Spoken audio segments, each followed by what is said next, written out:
Hernaniko liburutegia Biteri plazan dago, kulturretxearen 2. solairuan.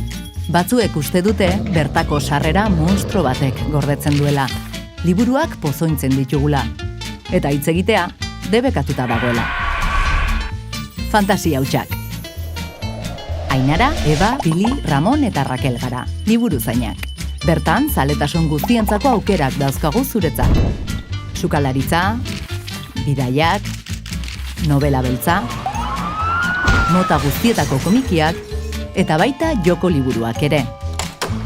Film edota serie irensleen beharrak asetzeko, euren dosiak. Eta nola ez, nahi adina informazio. Adi, bertan ez badaukagu, bilatu eta zauden lekura eramango dizugu. Gure boterea ez delako 4 horma hauetara mugatzen. Hernani hitzetan, saio limbikoak, hitzandana. Liburutegia unibertso osoak abitzen den plaza bat delako. Zatoz liburutegira!